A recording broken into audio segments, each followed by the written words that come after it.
Have you ever thought you might end up alone in old age?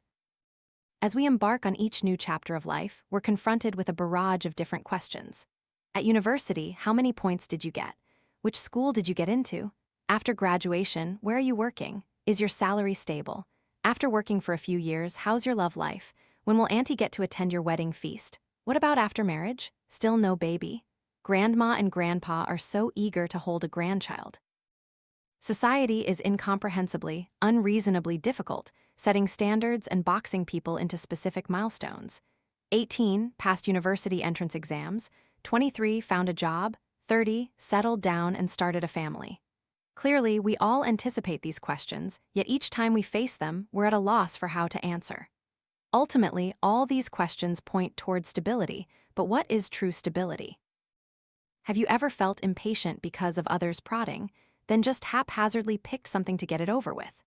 Have you ever felt suffocated by these so-called societal standards of stability, then just randomly chose a university, randomly chose a job, randomly chose a partner, and then randomly chose a whole life for yourself?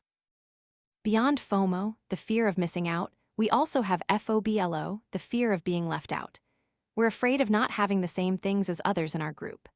Throughout our school and work lives, our friends share similarities with us, making us feel comforted and understood.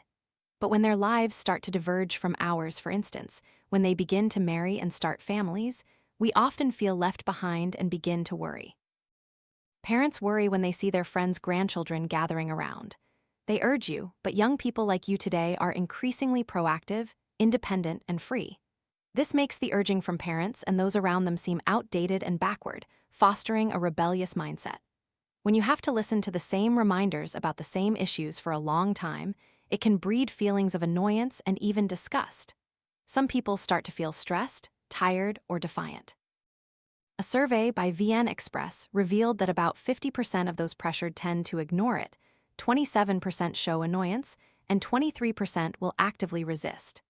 Many choose to avoid going home, fearing that each visit will lead to the entire extended family ganging up and questioning them.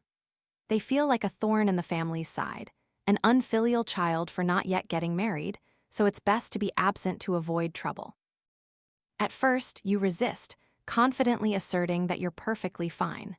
But gradually, those bitter, irritating reminders start to fuel your own FOBLO. It's hard to genuinely claim that you don't fear that feeling of being out of place. In reality, almost everyone easily gets caught up in this fear. The essence of FOBLO stems from comparison. We fear not having what others have, not experiencing what others experience. With the rise of social media, people perceive themselves as lacking even more. They take the distorted perception of others' edited lives and impose it upon themselves. Constant access leads to constant comparison and creates unreasonable expectations. FOBLO also forms due to a lack of self-belief and happiness.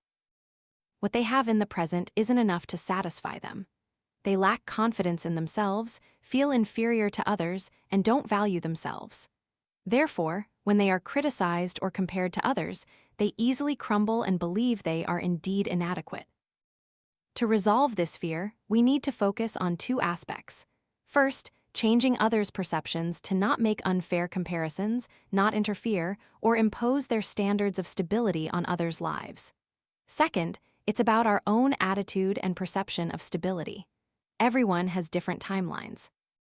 While comparison can sometimes motivate you to strive harder, when it brings negative feelings, remember that any form of comparison is inherently flawed, except when you compare your present self to your past self. To be honest, when you see your friends enjoying peaceful married lives, you feel a pang of envy.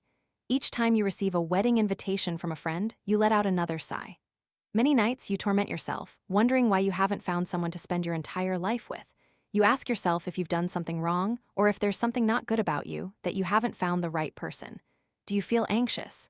Yes, but would you just pick someone haphazardly because of that? Of course not. Life stability doesn't necessarily mean getting married, starting a family, having children, and growing old.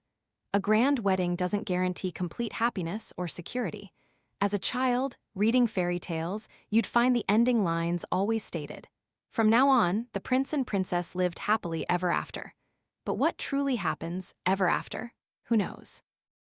A happy ending, perhaps with the image of a radiant bride holding a fresh bouquet in her pristine white dress, living happily ever after until old age with her Prince Charming, is probably just the conclusion of fairy tales.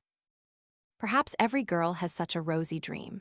As a child, you loved putting a white veil on your head, playing bride, imagining your own wedding scene and murmuring the wedding vows.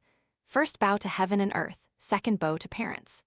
But much later, when you truly find love in marriage, the moment that white veil is actually lifted, the excitement from long ago might not even be there anymore. Many feel afraid because it's time to truly enter the game. Marriage isn't the perfect culmination of a love story, it's a new beginning for two people sharing a life. Perhaps it should rightly be called a happy beginning. Yen is a word I love dearly, tranquil, peaceful, serene. Yen sounds wholesome, like in the new series by Thai Min and Min Neem. Yet, unfortunately, the stability, according to society's common standards, doesn't encompass that yen. There's stability, but no peace. Married life has never been easy. Online, we now encounter stories of broken homes, cheating spouses, abusive partners, postpartum depressed mothers. Even monumental symbols of love, those weddings of the century, are teetering on the brink of collapse, making people lose faith in forever. Saying all this isn't meant to make you lose faith in marriage. It's simply my wish that you don't rush, don't hastily compromise with whatever comes along. Everyone in this world has their own developmental time zone. Everything begins at the right moment, whether you're 20, 30, or any age. Marrying or not marrying isn't a sin, living together or divorcing isn't inherently wrong.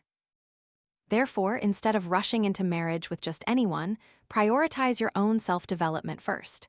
You can use your single days to study diligently, read widely, achieve financial independence, travel, and explore more.